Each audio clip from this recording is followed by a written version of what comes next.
बजाओ बजाओ जरा झूम के बजाओ। आज लाउड स्पीकर 90 एफएम के स्टूडियो में हमने आमंत्रित किया है भोला जायसवाल जी को। ये गोरखपुर शहर के बहुत रिनाउंड इंडस्ट्रियलिस्ट हैं और चैम्बर ऑफ इंडस्ट्रीज के जनरल सेक्रेटरी भी हैं। आप जानते हैं कि कर्मयोगी सीरीज के तहत हम ऐसी शख्सियत को आमंत्रित करते हैं जिन्होंने अपने प्रयास से अपने बूते एक मुकाम हासिल किया हो। तो भोला जायसवाल जी भी उन्हीं लोगों में हैं और गोरखपुर में साहबगंज के मूलतः निवासी हैं, लेकिन अब गोरखनाथ के अशोकनगर में आप रहते हैं। और यहाँ गोरखनाथ के पास जो इंडस्ट्रियल एरिया है उसमें आपकी एक ये बैग बनाने की, जिस बैग में आप उर्वरक है, आटा है, मैदा है, तो इसकी सारी सप्लाई आपकी इंडस्ट्री है और उसमें लोग जुड़े हुए हैं। एक रिवॉल्विंग चेयर की भी आपकी यूनिट है। आपने एमकॉम तक की पढ़ाई की और उसके बाद इंडस्ट्री लगाने का फैसला लिया। तो आज हम भोला जायसवाल जी से उन्हीं सारे मुद्दों पर बात करेंगे और चैम्बर ऑफ इंडस्ट्रीज के चूँकि ये जनरल सेक्रेटरी भी हैं तो उद्यमियों से रिलेटेड जो मुद्दे हैं उस पर भी इनसे बात होगी। तो आइए सबसे पहले हम आपका भोला जायसवाल जी का अपने दर्शकों की ओर से और श्रोताओं की ओर से लाउड स्पीकर 90 एफएम के स्टूडियो में हार्दिक अभिनंदन करते हैं। धन्यवाद। जायसवाल जी, आप तो आपको विरासत में उद्यम नहीं मिला, जी नहीं। आपने अपने प्रयास से हाँ जी। ये काम शुरू किया। तो ये कैसे, आप जब पढ़ाई कर रहे थे उसी दौरान आपने निश्चय कर लिया या एमकॉम की पढ़ाई करने के बाद ये फैसला कैसे अचानक आपने किया कि लोग नौकरियों की ओर भागते हैं या कुछ और करना चाहते हैं बहुत, क्योंकि ये तो बड़ा चैलेंजिंग रहा होगा इंडस्ट्री लगाना और मार्केट में बने रहना। तो उसके बारे में ज़रा सा बताएं आप। एमकॉम की पढ़ाई के दौरान मेरा सागमंज में अपना जूट की बोरी का शॉप था जी। तो फादर देखते थे, तो पढ़ाई के दौरान अक्सर हम लोग जाकर वहाँ बैठते थे। तो जूट का काम चलता था, फ्लोर मिलों में फादर का जूट का बोरा जाता था। तो मेरा इंटरेस्ट था कि अपना बिजनेस अच्छा दिखता था। फादर ने मेहनत करके हम लोग को, मेरे परिवार में पढ़ाया भी। 3 भाई हैं, तीनों को अच्छी शिक्षा पिताजी ने दिया। तो जब हम दुकान में रहते थे, जूट के बोरे धीरे धीरे लुप्त हो रहे थे और प्लास्टिक का क्रेज आ रहा था। तो प्लास्टिक के चक्कर में हम कानपुर आना जाना मेरा शुरू हुआ। मैंने व्यापार किया, कानपुर से ला के यहाँ पे सप्लाई करना, और फ्लो मिलों को प्रेरित किया कि अब जूट की जगह प्लास्टिक का लगाइए। तो 1-2% सप्लाई से किसी मिल में यदि 5,000 बोरा लगता था तो 500 बोरे की प्रक्रिया से हमने शुरू की। तो लोगों में उसका आकर्षक आया कि ये अच्छी चीज़ है और पैकिंग इसी को किया जाए। तो धीरे धीरे ट्रेडिंग बढ़ता गया। हम ऑल इंडिया बेसिस पे कभी साउथ, कभी हैदराबाद, कभी अहमदाबाद जाते थे, वहाँ से माल खरीद के ला के यहाँ सप्लाई देते थे। तो इंडस्ट्री में जब जाते थे मुझे अपनी इंडस्ट्री बहुत अच्छी लगती थी कि जो बनने का प्रोसेस था, दाने से धागा बनाना, वीविंग करना, तो मुझे लगा ये इंडस्ट्री लगना चाहिए। यार इंडस्ट्री लग जाए तो लाइफ में एक चांस मिलेगा कि हाँ कुछ लगा। तो उस समय सन 2000 में मैं एक प्रिंटिंग मशीन लेके आया और उसी साल मेरी शादी भी हुई थी जी। तो अहमदाबाद से एक प्रिंटिंग मशीन, स्टिचिंग मशीन लेकर के हमने अपने घर के नीचे 2 कमरे से काम शुरू किया। एक में प्रिंटिंग मशीन लगाई, एक में सिलाई मशीन लगाई। अब वहाँ से प्रतिदिन 2,000-2,500 बोरा बना के सप्लाई हमने किया था। क्रम बढ़ता गया, चयन बढ़ता गया, मिलें जुड़ती गई, डिमांड बढ़ती गई। तो फिर हमने इंडियन स्टेट में एक छोटी सी जगह ली, वहाँ से काम शुरू किया। काम बढ़ता गया, भगवान दया से काम इतना मिला कि मुझे लगा कि अब इंडस्ट्री लगानी चाहिए। और महाराज जी तब तक सरकार में आ भी चुके थे। हमने महाराज जी तमाम चीज़ों में हेल्प भी ली थी। ज़मीन लिया हमने गोरखपुर शहर में, इंडस्ट्री बल में, जो 100 रुपये के स्टम्प पेपर पे महाराज जी के सौजन्य से रजिस्ट्री हुई। नक्शा पास होने की बारी आई, 32 लाख जीडी ने बना के खड़ा किया था। फिर हम महाराज जी से मिले महाराज जी इंडस्ट्री लगाना और घर के हिसाब से नक्शे का पैसा मांग रहे हैं। महाराज जी ने सन 2000 में एक गजट पास किया था, इंडस्ट्री की दशा में 75% डिस्काउंट कराया उन्होंने, तो मात्र 25% फीस देकर के हमने अपना नक्शा पास करवाया जी। क्रम आगे बढ़ता गया, धीरे धीरे इंडस्ट्री मेरी खड़ी हो गई और मई 2022 में हमने अपना प्रोडक्शन खुद का इंडस्ट्री का चालू किया। आज अच्छा खासा चल रहा है, 150-200 आदमी मेरे काम करते हैं। एक और यूनिट लगाने का प्लान है मेरा। अभी मैं जितने भी गोरखपुर में आटा मैदा मिल है सबको सप्लाई मेरा जाता है। अभी फर्टिलाइजर के लिए डिमांड थी मेरे पास, लेकिन मेरी कैपेसिटी फुल हो चुकी है, तो दूसरा प्लान लगा के फर्टिलाइजर को सप्लाई देंगे। आपने जब स्टार्ट किया था तो उस समय तो पूंजी मार्केट में कैसे आपने अपने को स्थापित किया? क्योंकि आज के जो हमारे इस प्रोग्राम को सुनते हैं बहुत सारे यंगस्टर्स, तो उनके मन में भी कहीं ना कहीं इंडस्ट्री लगाने का एक सपना होता है, तो जैसे वो कैसे शुरुआत करेंगे जो कोई करना चाहता है, तो उसके लिए क्या क्या चीज़ें, और सरकार इस समय हमारी जो यूपी गवर्नमेंट है और संयोग से महाराज जी आज उत्तर प्रदेश के मुख्यमंत्री हैं और गोरखपुर के औद्योगिक विकास की यात्रा में महाराज जी का बहुत बड़ा योगदान है। जैसे अभी आपने चर्चा की कि जब वो सांसद थे तब भी कोई समस्या आती थी तो आप लोग जाके उनसे मिलते थे और तुरंत उसके लिए वो लग जाते थे। तो गोरखपुर में जैसे विस्तार हो रहा है गीडा का भी, तो जो नए लोग इंडस्ट्री लगाना चाहते हैं उनके लिए क्या क्या संभावनाएं हैं, क्या क्या सुविधाएं हैं, और गीडा क्योंकि आप जनरल सेक्रेटरी भी हैं, तो जो मुख्यमंत्री जी की जो संकल्पना है, जो सोच है, उसके हिसाब से गीडा उन उम्मीदों पर कितना खरा उतर पा रहा है? गीडा का विकास बहुत चौमुखी हो रहा है। पहले सुनने में ये आता था लोगों को गीडा में जमीनें नहीं है। आज की डेट में गीडा में पर्याप्त जमीन है, जमीन की कोई कमी नहीं है। किसी को कोई प्रोजेक्ट बनाना है अपना छोटा सा शुरू करे, मात्र 10% कॉस्ट पे गीडा में जमीन मिल जाती है, बाकी किस्तें बन जाती हैं। स्टार्टअप की तरफ बैंक से इतने लोन है कि आप अपना प्रोजेक्ट बनाइए, बैंक जाइए, बैंक को लोन तो नहीं देना है, आप लोन उठाइए, थोड़ा सा अपना पैसा लगाइए, एक अच्छा प्रोजेक्ट बना के काम को दौड़ाइए। गीडा का, महाराज जी का और तमाम स्कीमों का इतना सहयोग है कि आपको दिक्कत नहीं आएगी, अड़चन नहीं आएगी, आप काम को बखूबी कर सकते हैं। बस अपने कैपेसिटी के हिसाब से आप काम शुरू करिए, जो आपकी क्षमता हो, और आप सफल होंगे, इसमें कोई दो राय नहीं है। अभी जो आप लोग काम कर रहे हैं, अभी आपने बताया कि आपके यहाँ 150 लोग करीब काम कर रहे हैं, तो ये आपकी यूनिट यहीं गोरखनाथ जी, और दूसरी एक आपने बताया कि वो इंडस्ट्रियल स्टेट में है। इंडस्ट्रियल स्टेट में जी। तो ये दोनों यूनिटें आप खुद ही देखते हैं जी। तो एक उद्यम लगाना और उसको चलाना और मार्केट में बने रहना, ये एक चुनौतीपूर्ण कार्य है। बिल्कुल है, बिल्कुल है। क्योंकि मेरा तो ये फैमिली बिजनेस रहा है कि बैग का ही काम करते थे, तो मार्केटिंग तो हमारे पास ऑलरेडी था ही, बस उसको कन्वर्ट करना था कि हम जूट से प्लास्टिक में जाना था। वो हम ऑल इंडिया घूमे हुए हैं, इंडस्ट्री के क्षेत्रों में जा जाकर जानकारी लेते थे, बाहर से परचेज करके यहाँ सप्लाई करते थे, तो वो चीज़ हम खुद बनाने लगे, मेरे लिए बहुत आसान हो गया। लेकिन जिन लोगों ने नया आदमी करता है तो डिफिकल्ट होता है। जैसे आपको बताऊं कि जो सहजनवा में जूट मिल थी मस्करा साहब की, जी, एक संदर्भ वो चर्चा हो रही है जी, वो बहुत बड़ी जूट मिल थी जी, लेकिन अभी मुझे लगा कई महीने हो गए, खबर आई कि वो बंद हो गई।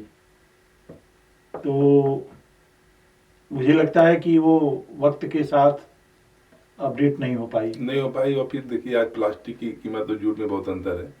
जूट का एक बैग जो है, जूट का एक चीनी का बैग आता है 35 रुपए का, वही प्लास्टिक का एक बैग मिल जाता है 15 रुपए में, और रखने की स्पेस की बहुत अवस्था। आपके इस कमरे में 1 लाख बोरा आ जाएगा, जूट का बोरा 5,000 में कमरा भर जाएगा। तो समय की डिमांड है प्लास्टिक की बोरी। ये प्लास्टिक वो नहीं है जिससे कोई पोल्यूशन या कोई दिक्कत हो। आपको सड़क पे कहीं प्लास्टिक की बोरी फेंकी नहीं मिलेगी। वो बोरी कबाड़ी उठा ले जाता है, गला करके फिर दाना बनता है, फिर उस सेकेंड हैंड दाने से तमाम प्रोडक्ट है, साइकिल का पैडल हुआ, पन्नी हुआ, कुछ भी बन जाता है। तो प्लास्टिक का कोई भी जरा बर्बाद नहीं जाता है। आपके हमारी फैक्ट्री में जो उसके निकलता है, हम नोटी प्रोसेस कर लेते, फिर दाना बनाते, फिर उसी बन जाता है। तो ये अभी आप अकेले की और लोग भी इस काम में होंगे? हाँ, और भी है। गोरखपुर में करीब 4 यूनिट है। 4 यूनिट है, अभी 4 है, एक और लग रहा, 5 हो जाएंगे। जी। ये ऐसा काम है कि इसकी क्षमता बहुत है। आप यहाँ बैठ करके आप गुजरात सप्लाई कर सकते हैं बोरी की। तो आप यहाँ से आपका माल कहाँ कहाँ तक अभी जाता है? हमारा माल सिल्लीगुड़ी कलकत्ता तक जाता है। अच्छा, बाकी आसपास फ्लोर मिल, नौगढ़, नौतनवा, बाराबंकी सभी जगह सप्लाई देते हैं। गीडा में 4 फ्लोर मिल है, संत कबीर नगर में 4 फ्लोर मिल है, संत कबीर नगर को भी सबको पूरा आप? सप्लाई देते हैं जी। जी। गीडा में जैसे अभी जो इंडस्ट्री जा रही हैं, तो आप लोगों के सामने तो इंडस्ट्रियलिस्ट आते होंगे क्योंकि चैम्बर से आप जुड़े हुए हैं, तो जैसे और उन लोगों की क्या अपेक्षाएं हैं कि गोरखपुर में और क्या मिले ताकि और ज़्यादा इंडस्ट्री वो लगाएं? कोई भी नई यूनिट बनाने आता है तो हम उसको पहले अपने चेम्बर का मेंबर बनाते हैं जी। और उसकी कोई भी समस्या हो तो बड़ी गंभीरता से उसको हम लोग हर महीने हम लोग की एक मीटिंग होती है उद्योग बंधु की, जिसमें हम लोग डीएम के साथ और लगभग सभी विभाग के अधिकारी बैठे होते हैं। यदि कोई समस्या है तो बिंदुवार हम लोग सामने रखते हैं, उस समस्या को दूर कराते हैं। और हर 2 महीने में एक मीटिंग होती है हम लोग की मंडलीय उद्योगबंदी कमिश्नर साहब के साथ, तो जो बड़े मुद्दे होते हैं हम उनके सामने रखते हैं और सारे अधिकारी उस दिन मौजूद होते हैं मीटिंग में। तो समस्या का समाधान हर हाल में होना ही है। महाराज जी के रहते तो समस्या रुक नहीं सकता। कोई समस्या इनसे नहीं हो पाती है तो जरूरत समझते हैं तो वो महाराज जी से मिलते हैं, उनको पत्र बना के देते हैं, समस्या सॉल्व हो जाता है जी। अभी तक ऐसी कोई समस्या नहीं आई जो सॉल्व ना हो जी।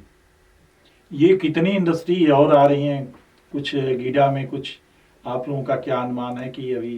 तब गीडा में भी बहुत इंडस्ट्री आ रही हैं, बड़ी बड़ी इंडस्ट्री लग चुकी हैं और तमाम इंडस्ट्री का प्रपोजल है। तो गीडा दिन ब दिन बढ़ ही रहा है, इसमें कोई डाउट नहीं है। आप आने वाले समय में देखेंगे गीडा नोएडा की तर्ज पे तरक्की करेगा। नोएडा की तर्ज पे। अच्छा, ये आप लोगों को ना प्रॉब्लम तो हमको लगता है कि लॉ एंड ऑर्डर सबसे बड़ा, तो एक लॉ एंड ऑर्डर जो ये तो बदल गया पूरा। महाराज जी ने लॉ एंड ऑर्डर को मतलब राम राज का दर्जा दे दिया। पहले लोग बैंक जाते थे तो सोचते थे कि हम 4 पार्ट में पैसे को पहुंचा के आए, आज आदमी आराम से अपना जाता चला आता, कोई जान नहीं पाता है। वो डर खौफ खत्म हो गया लोग के अंदर से। गोरखपुर में हमें वो दौर भी याद है कि जब लोग इंडस्ट्री लगाने से डरते थे और उनसे रैंसम मांगा जाता था, जी। फिरौती मांगते थे और उनसे या तो हर महीना दीजिए हमको अगर जो आपको यहाँ चलाना है तो। लेकिन वो सब दिन बहुत अतीत हो गया। तो ये एक बड़ी बात है। और सबसे बड़े कि लोग इंडस्ट्री के प्रति, मुझे लगता है कि औद्योगिकरण होने से गोरखपुर का विकास बहुत तेज हुआ है। बिल्कुल, लोग जाने हैं गोरखपुर को लोग जान गए। हिंदुस्तान में गोरखपुर कोई जगह है जहाँ के रहने वाले योगी आदित्यनाथ हैं। तो आज हम लोग कहीं भी जाते हैं बाहर बोलते हैं गोरखपुर से आप तो बड़ा सम्मान मिलता है, तो योगी के शहर से हैं आप। एक समय था हम लोग कहते थे गोरखपुर, तो लोगों लगता था कि ये अपराधियों की जड़ से आए हैं, बिहार से आए हैं। गोरखपुर का माहौल बदल गया, बिहारी लोग लगा लेते थे जी। तो अभी आप जिस काम को कर रहे हैं, तो अब तो 2025 आ गया है। 2025 के लिए आपकी क्या योजना है कि कुछ नया क्या क्या करना चाहते हैं? अब अपने इसी यूनिट को हम एक और लगा रहे हैं। प्लास्टिक पार्क जो नया बन रहा है उसमें प्रपोजल है मेरा एक और यूनिट लगाने का। तो उसमें सबके लिए खुला ऑफर है, कोई भी कुछ भी प्रोजेक्ट बनाए, छोटी बड़ी लैंड बैंक बहुत मौजूद है वहाँ पे।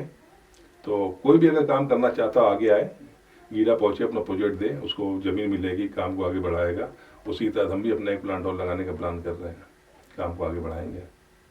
जब पहली बार आपने काम शुरू किया था, आप बता रहे हैं उस समय आपकी शादी भी हो गई थी? जी, सन 2000 में। सन 2000 में जी। तो पहली बार जब आपने काम किया और मार्केटिंग भी आपको खुद ही करना था, तो उस समय जब पहली बार ऑर्डर मिला तो कैसी अनुभूति हुई कि जैसे एक काम आपने किया और उसके रिजल्ट, तो उस समय कैसा महसूस हुआ? बहुत खुशी हुआ था भैया, जब हम ट्रेडिंग करते थे और बाहर साउथ में जाते थे, इस तरह की इंडस्ट्री देखते थे। आज इंडस्ट्री मेरे पास खुद था, प्रिंटिंग मशीन, सिलाई मशीन, तो मुझे लगता था कि हाँ, मतलब जो हम चाहते थे वो पूरा हो देते थे। ये भगवान की कृपा थी मेरे ऊपर कि हम उसको काम को करते गए और आगे बढ़ते गए। चुनौतियां भी तो आई? मेरे साथ 2 भाई और हैं जो मेरे साथी हैं। अच्छा, दोनों मिल करके मेरे साथ काम करते हैं। आप तीनों भाई एक साथ? फैमिली है। बहुत अच्छा है, क्योंकि आजकल संयुक्त परिवार तो भी धीरे धीरे बहुत लुप्त होते जा रहे हैं और उस स्थिति में तीनों भाई मिल के आप लोग काम कर रहे हैं, एक बड़ी ताकत इससे मिलती है। और परिवार जो है, उन भाइयों के दम पे ही हम चैम्बर में समय दे पाते हैं। अच्छा, चैम्बर के लिए भी समय चाहिए। जी जी जी जी। ये चुनौतियां क्या क्या फेस की आपने? जैसे जब आप एमकॉम की पढ़ाई की है और उसके बाद आप शुरू किए होंगे, तो कुछ लोगों ने ऐसा भी कहा होगा कि अरे यार कहाँ चक्कर में पड़ रहे हो, कुछ और करो। कुछ ऐसे थॉट्स भी आए होंगे, या कभी दिमाग में आया कि हमको ये जो फैसला हमने लिया है इस पर विचार करना चाहिए? नहीं, मेरे सामने ऐसी कोई बात कभी नहीं आई, जी क्योंकि मेरा फैमिली बिजनेस था जूट के बोरे का, जी और पिताजी के माध्यम से मिले सारे संपर्क में थी। जी तो ये ऐसी कोई चुनौती तो नहीं है, लेकिन हाँ पूंजी की समस्या आई थी। तो मैंने उस वक्त सन 2000 में केनरा बैंक से अकाउंट खोल करके 5 लाख रुपए की सीसी लिमिट ली थी पहली बार। तो मेरे लिए बहुत बड़ी बात थी वो सीसी लिमिट लेना। जी एक मैनेजर थे वीपी त्रिपाठी, उन्होंने बड़े कोऑपरेट किया था। उस 5 लाख का ही करामात है जो आज हम आगे बढ़ करके सब कुछ कर सके हैं। उस 5 लाख बैंक का सहयोग रहा मेरे ऊपर, वो कैनरा बैंक। केनरा बैंक। तो हमारे जो नौजवान इसको सुन रहे हैं, क्योंकि जायसवाल जी ने जिस तरह से अपना रास्ता तय किया और आप बता रहे हैं कि मतलब एक फैसला जो आप ले लें तो उस पर अडिग रहें और उसके अनुसार मेहनत करें। चूँकि निश्चित रूप से जब आप कुछ करने निकलते हैं तो समस्याएं तो आती हैं, लेकिन उसका समाधान भी निकलता जाता है, बिल्कुल निकलता है। मेरा मानना है कोई व्यक्ति कुछ करना चाहता है, अगर उस काम को लगन से करता है और मेहनत करता है तो सफलता उसको कोई रोक नहीं सकता। जी तो जी उसको सफल होना ही होना है। और मैंने खुद को उदाहरण में देखा, मेरे साथ के बहुत लोगों देखा कि आज ट्रेडिंग करते करते इंडस्ट्री के मालिक हैं। गोरखपुर में जो एक सुनहरा अवसर है, इस सुनहरे अवसर का लाभ लोगों को उठाना चाहिए, बिल्कुल उठाना चाहिए, क्योंकि ये गोल्डन टाइम चल रहा है। क्योंकि इतना सुनवाई, इतनी बिजली भी मैं देख रहा हूँ कि पावर कट ना है, जनरेटर चलता ही नहीं है। जनरेटर चलता ही नहीं है। घर का जनरेटर तो बैटरी डिस्चार्ज हो रहा ना चलने से, तो थोड़ा चला चला के चार्ज करना पड़ रहा उसको। वो आए थे आर एन सिंह जी, तो यही कह रहे थे कि हम लोग तो ब्लाइंड डर के बारे में, जैसे ये वहाँ हंसी होती है कि अरे अब तो फैक्ट्री का गेट खुला भी रहता है तो कोई कुछ उठा के लिए नहीं जाता। मेरी फैक्ट्री का गेट बंद नहीं होता, जो इंडस्ट्रियल स्टेट में मेरा है। जी जी जी गेट मेरा बंद नहीं होता, सुबह खुलता शाम तक खुला रहता है। जी। पहले लोग गेट बंद करके रखते थे, कौन आया फिर गेट खोल देते, अभी कोई ऐसी जरूरत नहीं है। तो आप महाराज जी के बारे में बता रहे थे कि उनसे आपको बहुत कुछ सीखने को, समझने को, और एक सहयोग, और उनका जो जनता से जुड़ाव है, वो आज मुख्यमंत्री हैं। उस समय जब वो सांसद रहते थे तब भी आप कुछ घटना बता रहे थे कि आपके साथ किसी का नाम बसपा की सरकार थी। जी जी जी। और लाइन आर्डर का बहुत बुरा हाल था जी। तो नेता लोग कोई कुछ चाहते थे, जमीन खरीद करके अपने हिसाब से हल करते थे। ऐसा ही केस आया था, महाराज जी के पास गए थे कि महाराज जी ये मामला, और ये मेरा दोस्त है, इसको बर्बाद हो जाएगा। तो महाराज जी ने उस बात को बड़े गंभीरता से लिया था, डीएम एसएसपी को फ़ोन किया था, और महाराज जी ने बड़ी तत्परता दिखाते हुए दबंगई से उस काम को हल कराया था कि बच्चा सामने बैठा हुआ है, अब बता दो मुझे कि कहाँ से गैंगस्टर दिखता है, ये जिसका कोई रिकॉर्ड नहीं है, कभी थाने में कोई नहीं है, तुम लोग उसको गैंगस्टर बना दिए। तो उसको कमिश्नर पीके मोहंती थे, महाराज जी ने उसने जांच कराई और क्लीन चिट दे करके उसको बरी किया था। जी जी जी। तो आज ये बहुत खुशी हो रही है कि मतलब आज हम गोरखपुर के और पूर्वांचल के लोग सौभाग्यशाली हैं कि योगी आदित्यनाथ जी जैसा मुख्यमंत्री हमको मिला हुआ है, और उनकी प्रतिबद्धता, जनता के प्रति संवेदनशीलता और समर्पण जब वो सांसद थे तब से ही दिखने लगा था। क्योंकि आप जिस दौर की घटना बता रहे हैं, उस शासन में बहुत सारे ऐसे काम होते थे और लोग डर के मारे कोई आवाज़ नहीं उठाता था। लेकिन महाराज जी ने, आप बता रहे हैं कि गैंगस्टर जैसे एक्ट को ख़त्म कराया। तो गोरखपुर में आज जो सारी चीज़ें हो रही हैं, विकास के नए नए प्रतिमान गढ़े जा रहे हैं। महाराज जी लगभग हर हफ्ते में एक दिन समय भी देते हैं गोरखपुर को, 1 2 दिन 3 दिन।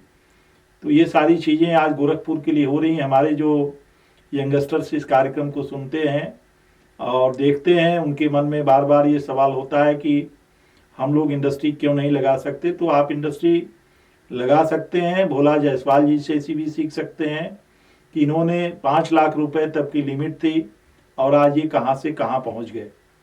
तो ये ऐसे नहीं हुआ, इन्होंने कितना टाइम दिया होगा।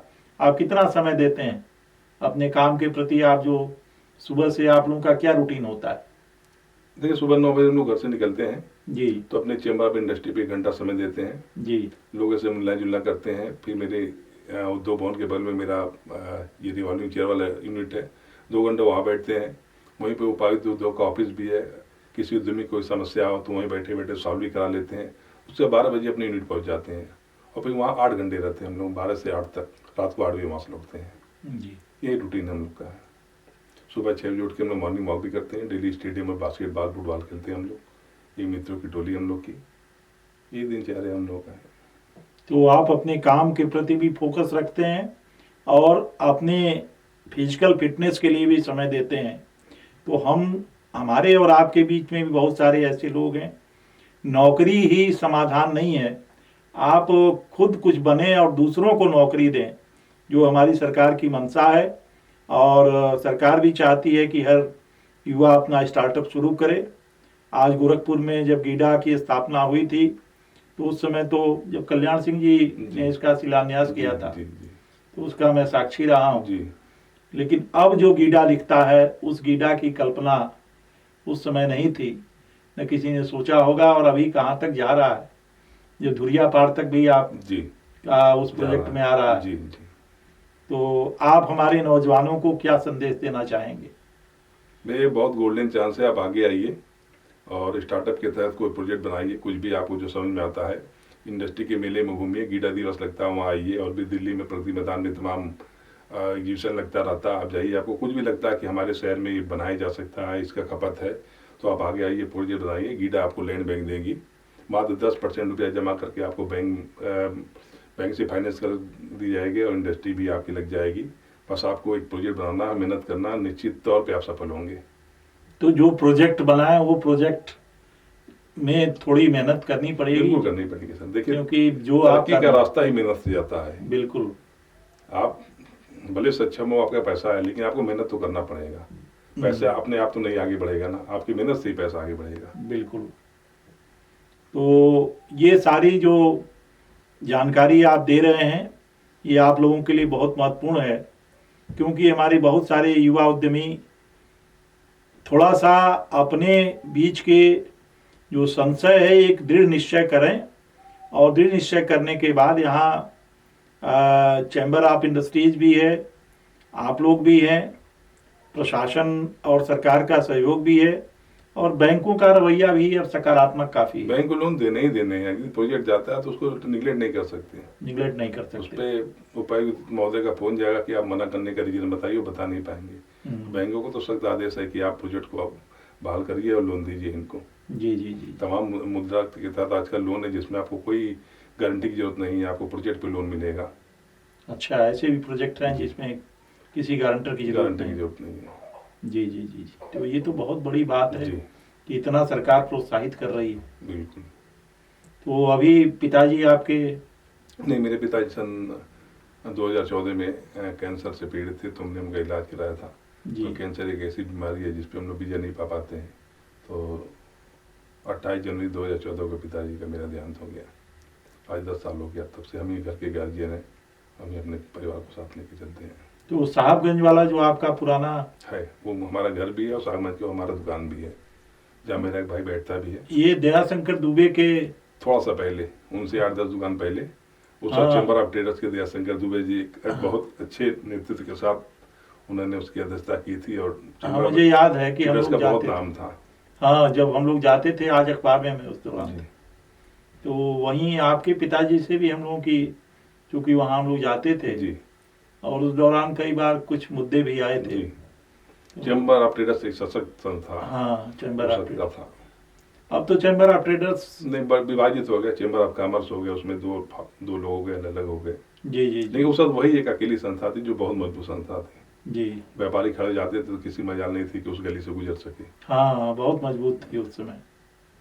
तो आप लोग गोरखपुर के विकास यात्रा के साक्षी रहे हैं, आपके चूंकि पिताजी भी, और इंडस्ट्रीज के मामले में जो है, तो मुझे लगता है कि इस समय सरकार और प्रशासन का रुख सकारात्मक है बहुत। और इस लिहाज से जो हमारे नए लोग हैं, युवा हैं, उनको इस दिशा में आगे बढ़ के आना चाहिए।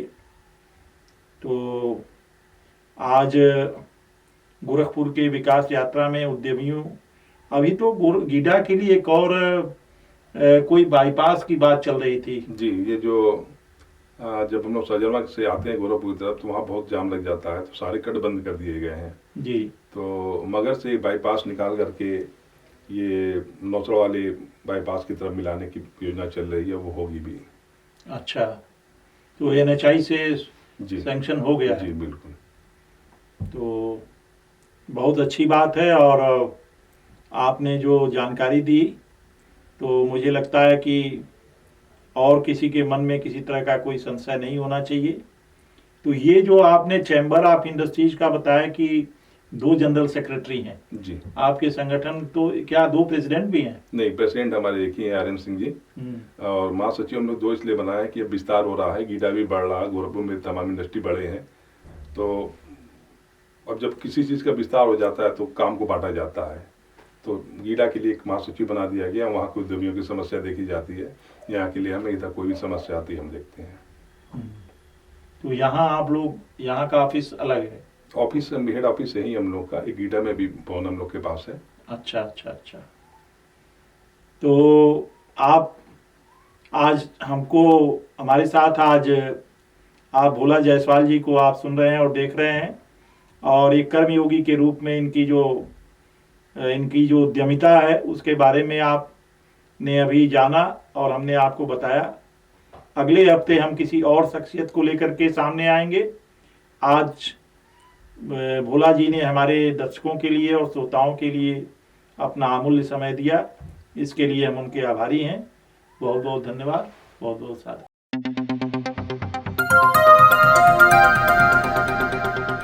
बजाओ जरा झूम के बजाओ, बजाओ बजाओ जरा झूम के बजाओ।